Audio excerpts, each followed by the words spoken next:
You know, the more I think about it, the mechanics of fairy transformations in the Precure universe fascinate me. Like, according to this episode in Princess Precure, it seems to require a significant amount of training to achieve it, and yet the fairies of Doki Doki were able to pull it off after a very simple little lecture and one failed attempt. Is there a difference in their biology that makes it easier for them than others? Also, how does clothing work exactly? They say they form it through imagination and all that, but imagination can only take you so far when you're naked most of the time. Also, does age play a factor? It somewhat seems to, but also kind of not. It's gonna bother me. I gotta find out. Excuse me, I gotta go find myself a space bunny and dissect it.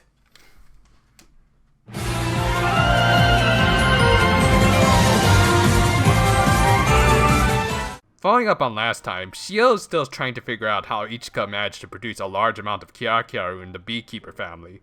And on a fluke, she ends up asking her directly about it, and Ichika almost answers. But then both end up retracting their words when they realize they're about to talk about their big super duper secret MacGuffin of this show.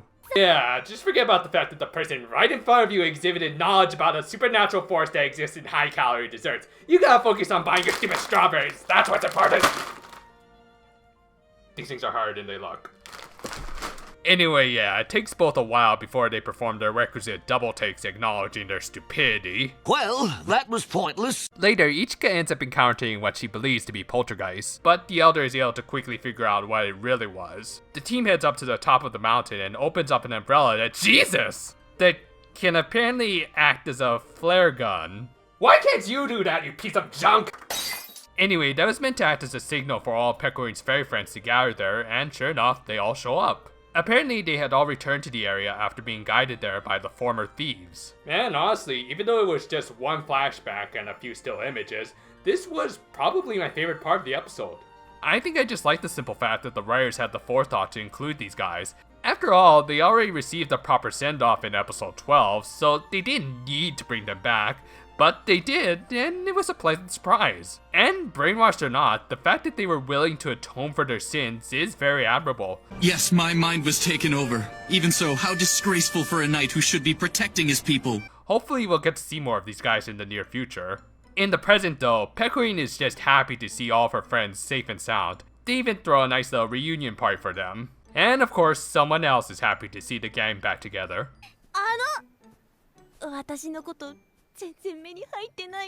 Again, kinda brought that upon yourself by failing to develop, Missy. As it turns out, Xiao was a fairy named Kiarin who was actually training in France during the thieves' attack. Well, there goes my theory. She was training alongside her twin brother who hadn't returned yet. Gee, I wonder what happened to him. And on a completely unrelated note, Yugioh, frustrated that he's been sidelined, is paid a visit by his boss. Yes, we finally get to see Noir for the first time, and it's not the CPU of Last Station, but rather Zone from Yu-Gi-Oh! 5Ds. Okay, this series better end with a final battle against the Time Lord monsters, or else I'm gonna go out and get myself a motorcycle to play card games on. Still, while Noir doesn't give him OP trading cards, he does extract Kirakira that surprisingly exists within Yugioh, and uses it to upgrade his broken wand into a pointy wand.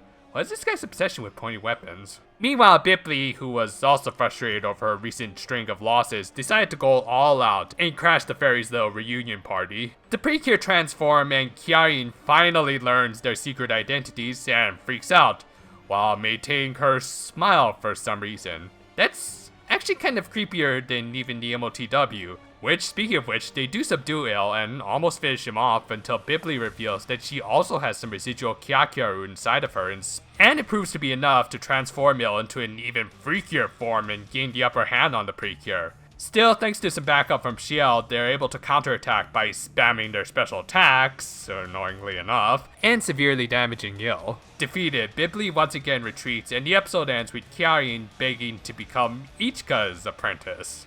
Yeah, Shiel, you're still technically the bear baker, you know. Ichika just needs to teach you how to tailor-make sweets to people's desires, and you'll remain the bear baker.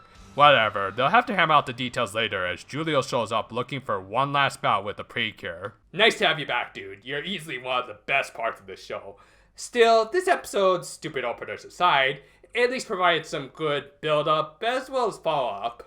Again, it's just nice seeing the ex-thieves return and give significance to their arc.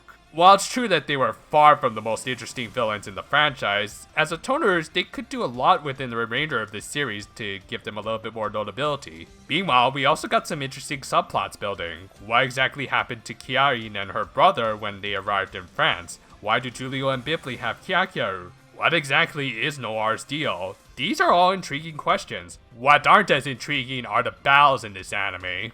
There was actually some good build-up in this fight, but then it was quickly resolved after some good old special attack spamming, the same strategy I use in Fate Grand Order. Still, hopefully, Julio's final battle next week will have a little bit of a better payoff.